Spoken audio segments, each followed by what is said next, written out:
programang ito ay rated SPG. Striktong patnubay at gabay ng magulang ang kailangan. Maaaring may masiselang tema, lengguwahe, karahasan, sexual, horror o droga na hindi angkop sa mga... Talagang ngang malakas nga ang lukso ng dugo nito ni Liberty dito nga kay Divina. Kaya naman nga tinawag niya nga itong Mommy D. Kaya naman nga tuwang-tuwa nga dito si Divina dahil napag-alaman na nga niya na si Liberty nga ang nawawala niyang anak. Plano nga ni Divina na pabagsakin nga ang buhay ni Charlene at bawiin nga ang kanyang anak na si Liberty pati na rin ang asawa niya gamit ang pera nga ng namatay niyang asawa. Kaya naman nga nang makita nga ni Charlene na mabuti na nga ang loob nga nito ni Liberty dito nga kay Divina at nakita niya nga ang close na nga sila.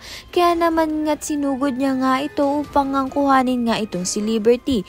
Nagkagulo nga sila at nagsabunutan. At dahil dito ay pinagtanggol nga ni Liberty itong si Divina dahil nga magana nga ang loob niya nga rito. Hindi naman nga ito matanggap ni Charlene.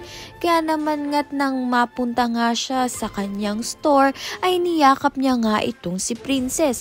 Makikita naman nga siya nito ni Divina at bibidyohan nga siya at ipapadala nga dito kay Liberty upang ang kasuklamaan niya nga ang sarili niyang ina. Ayan, at iba pa ang dapat nating pakaabangan. Maraming salamat sa iyong panunood.